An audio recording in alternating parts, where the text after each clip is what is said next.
So this guy gets sued by his business rival. So then he hires a hitman to take the guy out, and that is where it all goes wrong. Now the guy's name is Tan, and Tan is a big-time real estate developer in China. He's a serious businessman. But one day in 2013, he gets into a disagreement with another real estate developer. This guy, Mr. Wei. And so they're arguing about this property they're both working on. I don't know the exact details of the argument, but it gets heated. And these guys can't seem to agree on this. So things escalate, and they have to get some lawyers involved. And suddenly, boom, Mr. Wei hits Tan with a lawsuit. And before Tan even has time to fight that lawsuit, pow, Mr. Wei hits him with another lawsuit.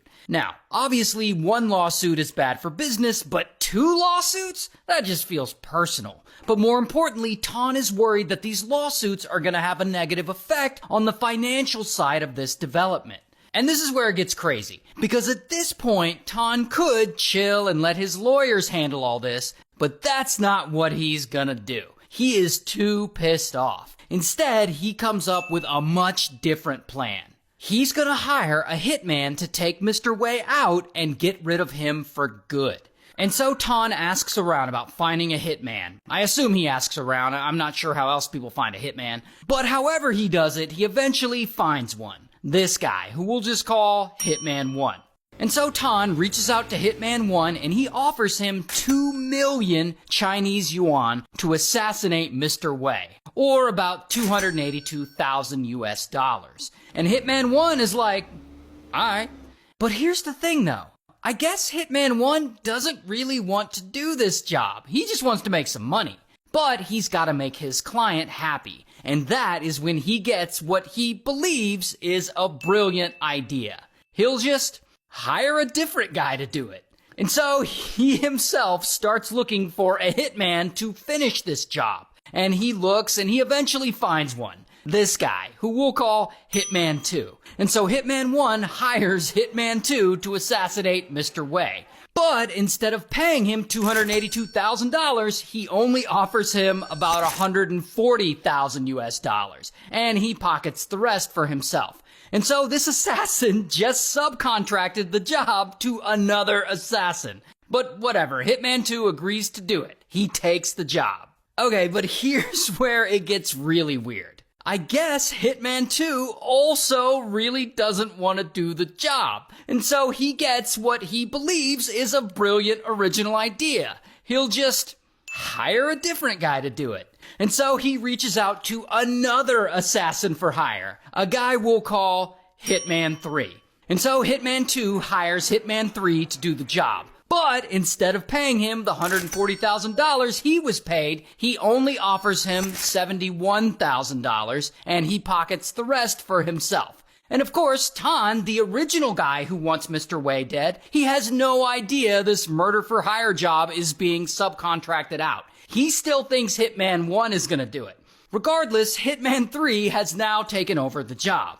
But he doesn't really want to do the job either. So he gets what he believes is a brilliant original idea. He'll just hire a different guy to do it. So he contacts a fourth assassin for hire. This guy, who we'll call Hitman 4. And so Hitman 3 hires Hitman 4 to do the job. But this time he doesn't take much money for himself. He actually pays him nearly all of what he was paid, about $70,000. And while this subcontracting of hitmen keeps going, I'm sure Tan is chilling somewhere thinking, what the fuck is going on? Why is Mr. Wei still alive? Because at this point, this assassination plot has been going on for like 6 months. So bro has gotta be getting impatient. But whatever, Hitman 4 has taken the job and he's gonna, nope. He decides he really doesn't want to do it either. And so he gets what he believes is a brilliant original idea. He'll just hire a different guy to do it. And so he reaches out to a fifth hitman, a guy who we'll call Hitman 5. And so Hitman 4 hires Hitman 5. But instead of paying him the nearly $70,000 he was paid to do the job, he only offers him $14,000. And he pockets the rest for himself. And Hitman 5 accepts. Regardless, this is the final hitman. Like, he's not gonna subcontract this gig to anyone else. He's actually gonna get the job done and take out Mr. Wei once and for all. Until he decides he doesn't really want to do it either. And so he gets what he believes is a brilliant original idea. And to be fair, this idea is different from the idea all the other hitmen had. See, to me, the price of $14,000 to take someone out seems pretty low and definitely not worth the risk of getting caught. But it's still $14,000, and Hitman 5 still really wants this money. And so Hitman 5 reaches out directly to Mr. Wei. And I don't know what story he gives him, but Mr. Wei agrees to meet up with him at a local cafe. And so they meet up, and Hitman 5 explains the whole predicament to him. And he's like, hey, I'm not going to assassinate you, but what if we pretended that I did? And Mr. Wei's like, what the is going on? And so Hitman 5 explains to him that he'll tie him up, all bound and gagged, to make it look like he was kidnapped. And from there, he'll have to pretend to be unalived. And Hitman 5 will then take pictures of him, and then he'll give those pictures to the guy who hired him, pretending that the job is done. Then he'll get paid the $14,000 he wants. After he gets paid, he'll then go report the whole thing to the police, and basically just snitch on everyone. And Mr. Wei hears this bizarre plan, and he's like, how the? Now, I'm not sure why Mr. Wei can't just go directly to the police himself, but he doesn't. Whatever. And so anyway, boom, they put this new plan into motion. And they tie up Mr. Wei, and he pretends to be dead, while Hitman 5 takes a photo. Hitman 5 then gives that photo to Hitman 4, the guy who hired him. And he's like, the job is done! And Hitman 4 pays him. Hitman 4 then gives that photo to Hitman 3, and he's like, the job is done! And Hitman 3 pays him. Hitman 3 then gives that photo to Hitman 2, and he's like, the job is done! And Hitman 2 pays him. Hitman 2 then gives that photo to Hitman 1, and he's like, the job is done! And Hitman 1 pays him. Hitman 1 then takes that photo back to Tan, and he's like, the job is done. And I'm sure Tan is like, woohoo! But here's the thing.